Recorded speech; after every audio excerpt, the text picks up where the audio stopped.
ট্রেনটা যখন স্টেশনে থামল, সন্ধে তখন প্রায় 6টা।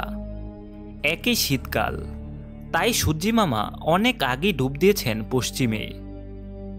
আদো ছায়া ছায়া নুড়ি বিছানা প্ল্যাটফর্মটিকে বেশ লাগছিল। এখানে গাড়ি বেশিক্ষণ দাঁড়ায় না।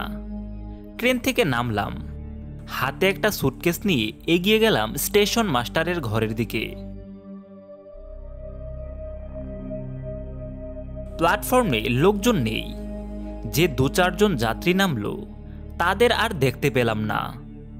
হয়তো তারা কাছাকাছি থাকে, তাই লাইন টপকে বাড়ির দিকে পা বাড়িয়েছে। স্টেশন মাস্টারকে পেলাম না। বুকিং কাউন্টারে একজন বসে, সেও ডিউটি শেষ হবার অপেক্ষায়। একটু দূরে একজন কুলি বসে চাদর মুড়ি দিয়ে। আমি বুকিং কাউন্টারের ভদ্রলোকটিকে জিজ্ঞেস করলাম, এখন কোনো বাস পাওয়া যাবে সাঁওতালদি যাবার? ভদ্রলোকটি আমার মুখের দিকে চেয়ে বললেন, না, তবে কারখানার কোনো গাড়ি যদি এসে যায় তবে হয়তো যেতে পারবেন। আমি আর কথা না বলে দাঁড়িয়ে রইলাম। ভদ্রলোক আমার ওইভাবে দাঁড়িয়ে থাকা দেখে বললেন, তবে পাশে দেখুন, একটা যাত্রীদের ঘর আছে। খুব একটা প্রয়োজন হয় না বলে ওটার আর সংস্কার করা হয় না মশাই, ধুলোয় ভরা। আমি জিজ্ঞেস করলাম, রাতে কি স্টেশন ফাঁকাই পড়ে থাকে? তা কেন, কুলি থাকবে, স্টেশন মাস্টার থাকবে। তেমন প্রয়োজন হলে মাস্টার মশাইকে বলে কাউকে পাঠিয়ে চাটা আনিয়ে নিতে পারবেন। চায়ের নামটা শুনে খুশি হলাম। তা আপনার ডিউটি কখন শেষ হবে? এই তো 8টায়।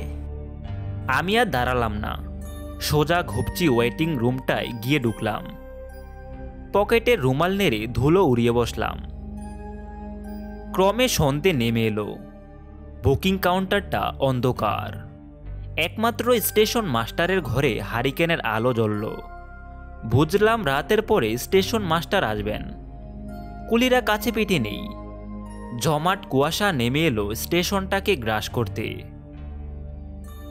আমি একা বসে ওয়েটিং রুমে। সঙ্গে কেউ নেই যে 2-4টে কথা বলবো। সিগারেট বের করে দেশলাই জ্বালালাম। ধোঁয়া ছাড়তে ছাড়তে নানা রকম কথা ভাবতে লাগলাম। কি দুর্ভোগ, ট্রেন আসতে দেরি হলো বলে এত ঝঞ্ঝাট। যাক, আর ভেবে কি লাভ। বাইরে থেকে ঠান্ডা হাওয়া ভেতরে ঢুকলো। এখন বেশ শীত শীত করছিল। সুটকেস খুলে একটা চাদর বের করতে যাব, এমন সময় কে যেন বলে উঠল, কি ঠান্ডা লাগছে? তা মশাইয়ের কি কলকাতা থেকে আগমন? চমকে উঠলাম আমি। কেউ ছিল না, অথচ এ কণ্ঠস্বর কার? পাশে তো কেউ নেই। সত্যি আমি ছাড়া তো কেউ ছিল না এখানে। তবে কি মনের ভুল? ভাবতে পারছি না। আমার কাছ থেকে উত্তর না পেয়ে আবার সেই কণ্ঠস্বর, মশাই, জবাব পেলাম না যে। আমি দেশলাই জ্বালিয়ে আগুন দিতে যাব, তখনই চোখে পড়ল সাদা চাদরে ঢাকা ভদ্রলোককে। যাক বাবা, একজন সঙ্গী তো পাওয়া গেল। আচ্ছা মশাই, এখান থেকে যাবেন কোথায়? এই তো সাঁওতালদি। হ্যাঁ, নতুন টাউনশিপ, বেশ জায়গা। তবে এখন ওখানে লোকজন খুব একটা নেই। ঠিক তাই। তা কি করব বলুন, একজনের সঙ্গে দেখা করা দরকার, তাই এত দূর পথ ঠেঙ্গিয়ে আসা। তা এত দেরি কেন? নিশ্চয়ই ট্রেন লেট। গোমো প্যাসেঞ্জারটা বড্ড দেরি করে আসে, সময়ের ঠিক ঠিকানা নেই। আপনি যাবেন কোথায়? আমি প্রশ্ন করলাম। যাব তো অনেক দূর, কিন্তু রাতে গাড়ি পাবো না বলে ঢুকে পড়লাম এখানে। কোন রকমে রাতটা কাটালেই বেরিয়ে পড়বো এখান থেকে। বাড়ি কত দূর? বাড়ি বাড়ি এখানে নয়, আপনার মতো আমাকেও যেতে হবে এক বন্ধুর বাড়ি। বন্ধুর অসুস্থতার খবর পেয়েছি যখন, তখন বলুন না আসা যায়? সত্যি তো, মানবিকতা বলে একটা কথা আছে তো। আজকাল তো মশাই এই শব্দটা বেমানান। এখন যার যা তার তা, আম্বরিকতা ক্রমে উঠে যাচ্ছে। ভদ্রলোককে বেশ জমাটি লোক মনে হলো, কথাবার্তা বেশ সরস। তারপর কিছুক্ষণ আমরা দুজনে চুপ। বাইরে মনে হলো বৃষ্টি পড়ছিল। উঠে গিয়ে দেখলাম অনুমানটা ঠিক। আবার যে বসতে যাব, হঠাৎ লোকটি চেঁচিয়ে উঠলেন, উহু মশাই, একটু দেখে বসুন। দুঃখিত, কিছু মনে করবেন না, দেখতে পাইনি। আমি দুঃখ প্রকাশ করলাম। ঠিক আছে ঠিক আছে, আসলে কি জানেন, আমার ডান পাটা না বড্ড ব্যথা। কি যে হয়েছে বুঝতে পারি না। ডাক্তার দেখাননি? ডাক্তার? গায়ে ডাক্তার দেখিয়েছিলাম, ওদের আর ক্ষমতা কতটুকু। তারপর আর কি, উল্টে পায়ের আঙ্গুলগুলো কাটতে হলো। এখনও মাঝে মাঝে ব্যথা হয়। শহরে যাননি কেন? শহরে গিয়ে দেখানোর পয়সা ছিল না। তারপর যেদিন মশাই কিছু পয়সার মুখ দেখলাম, তখন ভোগ করার সময় পেলাম না। মানে? মানে বুঝতে পারলেন না? সংসার গেল বেড়ে, ভোগে লিখা গেল কমে। আচ্ছা মশাই, একটা কথার জবাব দিবেন?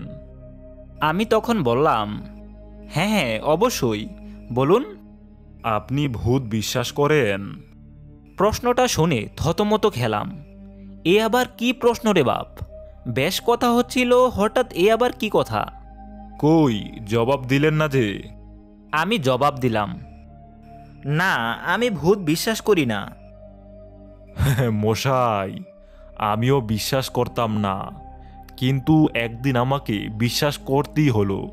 সে এক ভয়ানক অভিজ্ঞতা। বলুন না শুনি, সময় কেটে যাবে। আচ্ছা একটু চা হলে ভালো জমতো, বলুন। চা খাবেন? দাঁড়ান আনছি তাহলে। কাছে দোকান আছে নাকি? থাকবে না কেন, স্টেশন সামনে, চা থাকবে না? না, এমনিতেই শীতের রাত, আবার রাস্তাঘাট ফাঁকা, তারপরও কি চা পাওয়া যাবে? কথাটা বলতেই কোনো উত্তর পেলাম না। ভদ্রলোক বোধ হয় বেরিয়ে গেছেন। কি আর করা যাবে, চুপচাপ বসে রইলাম। এত তাড়াতাড়ি চা পাবো ভাবতে পারলাম না। কোথা থেকে চা নিয়ে এলো কে জানে। চা নিয়ে কথা বাড়ালাম না। শীতের রাতে গরম চা খেতে মন্দ লাগলো না। আমি স্তব্ধতা ভেঙে বললাম, কই ভূতের ব্যাপারটা কি হলো?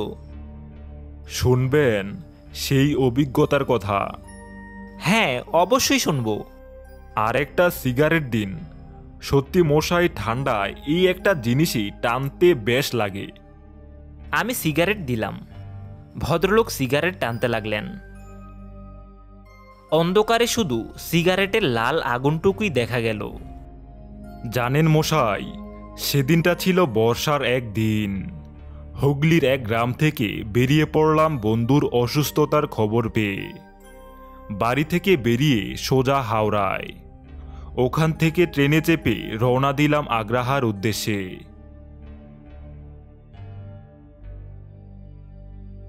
বিকেলের পর পৌঁছালাম আগ্রাহায়। সেখান থেকে রিক্সা নেব বলে স্ট্যান্ডে গেছি। দেখলাম সেদিন রিক্সা চলা বন্ধ। কারণটা কেউ বলতে পারল না। অজ্ঞতা হাঁটা পথেই এগোতে লাগলাম। মাঝে একটা ছোট্ট চায়ের দোকানে বসে চা বিস্কুট খেয়ে আবার জিজ্ঞেস করে হাঁটতে লাগলাম। সন্ধে নেমে এলো পথে, চারপাশটা ফাঁকা। একটা লোককেও পথে দেখলাম না। যাচ্ছি তো যাচ্ছি, অন্ধকার ছেয়ে ফেলল মেঠো পথটাকে। হঠাৎ দেখলাম সামনে দিয়ে একটা লোক হনহন করে হেঁটে যাচ্ছে। আমি তাকে ডেকে বললাম, বলছি আমার গন্তব্যস্থান। আর বলতে পারলাম না। লোকটি বলল, আসুন আমার সঙ্গে। তবে মশাই, আমি কিন্তু যাব না আপনার সঙ্গে, কারণ আপনার পথ একদিকে আর আমার অন্যদিকে। রাস্তার মোড়ে একটা বট গাছ আছে, ওটাই নিশানা। বট গাছের কাছে আসতেই লোকটি বলল, পথটা বেশি ভালো না, সাবধানে যাবেন। আমি বলতে যাব দেখি লোকটা নিমিষে অনেকটা পথ এগিয়ে গেছে। আমার গাটা ছমছম করতে লাগলো। এরকম জেদ চেপে গেল, যে করেই হোক পৌঁছাতে হবে। যাচ্ছি তো যাচ্ছি, চারদিকে অন্ধকারের মাঝে দেখতে পেলাম একটা বাড়ি। কাছে যেতেই দেখি ঠিকানাটা ঠিক। যাক, তাহলে ঠিক জায়গাতেই এসেছি। এমন সময় কে যেন ভেতর থেকে বলল, আসুন, দরজা খোলা আছে। ভেতরে ঢুকলাম। একজন বললেন, বসুন। একটা চেয়ারে বসলাম। লোকটি চলে গেলেন। বন্ধু কোথায় তবে ভাবছি। এমন সময় দেখি বয়স্ক এক ভদ্রলোক এসে দাঁড়ালেন আমার সামনে। আমি তার দিকে চেয়ে দেখলাম গালের হাড়গুলো স্পষ্ট, চোখগুলো কালো ঘরতে জল জল করছে। আমি জিজ্ঞেস করলাম, আচ্ছা নিতাই কেমন আছে? ভদ্রলোক মুচকি হেসে জবাব দিলেন, একটু ভালো। তোমার নাম কি ললিত? হ্যাঁ। নিতাই কোন ঘরে আছে? ওর কথা আর বলো না, একটু সুস্থ হয়েছে, অমনি বেরিয়ে পড়েছে। কোথায় গেছে? আজ হয়তো ফিরতে পারবে না, তবে কাল সকালেই ফিরবে। তোমার কোনো কষ্ট হবে না, খেয়ে দিয়ে শুয়ে পড়বে, সকালেই দেখতে পাবে নিতাইকে। লোকটির কি পরিচয় এখনো জানতেই পারলাম না। হয়তো নিতাইয়ের কেউ হবে। আমি আর সেটা জিজ্ঞেস করলাম না। রাতের খাবার দিতে এসেছিল লোকটি। খেয়ে দিয়ে শুয়ে পড়লাম। কখন যে ঘুমে ঢুলে পড়লাম বুঝতে পারলাম না। মাঝরাতে ঘুম ভেঙে যেতেই দেখলাম চাদর মুড়ি দিয়ে কে যেন দাঁড়িয়ে। বেশ ভয় পেলাম। চেঁচিয়ে বললাম, কে কে ওখানে? আমি নিতাই রে ললিত। তুই? শুনলাম তুই সকালে ফিরবি। দূর বোকা, তুই এসেছিস তখন আর না আসতে পারি? তা এখানে যখন এসেছিস থেকে যা কটা দিন। না রে, তুই যখন একটু ভালো হয়েছিস ভাবছি কালকে ফিরে যাব। কিন্তু ললিত, আমি তোকে ছাড়লে কি হবে? এরা তোকে ছাড়বে না। খারাপ জায়গায় এসেছিস, আর আমার সেই শক্তি নেই যে তোকে এখান থেকে বেরিয়ে যেতে বলবো। কেন, তুই কি তবে? নিতাই লম্বা হতে লাগলো। এত লম্বা হলো যে সাধারণ মানুষ তার কাছে পিঁপড়ে। আমি তখন ছুটে পালাতে যাব, দেখি বয়স্ক লোকটা আর সেই লোকটা দাঁড়িয়ে। ঘরের মধ্যে গরম হাওয়া, দম বন্ধ হয়ে আসছিল। চেঁচিয়ে বললাম, ছেড়ে দে নিতাই, আমাকে বিপদে ফেলে তোর কি লাভ?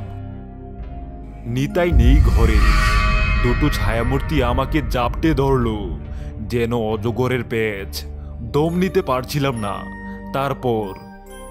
তারপর কি? আমি প্রশ্ন করলাম। কোনো উত্তর নেই। দেশলাই জেলে দেখি কেউ নেই। শীতের রাতে গায়ে ঘাম জমল। নিমিষে কুকুরের মতো উবে গেল আমার সঙ্গীটি। ছুটে বেরিয়ে গেলাম। একজন কুলিকে কাছে পেলাম, সেও অমল দিল না আমাকে। আবার ছুটে গেলাম স্টেশন মাস্টারের ঘরে। সেখানেও কেউ নেই। লণ্ঠন জ্বলছে। এ কি ঘটল? প্ল্যাটফর্মে চলে এলাম। দেখি এখানেও কেউ নেই। পেছন ফিরে দেখলাম ধুধু ফাঁকা জায়গা। প্রাণ ভয়ে দৌড় লাগালাম। কতক্ষণ দৌড়েছি জানি না। সকাল হতে দেখলাম কলকাতার বাড়িতে।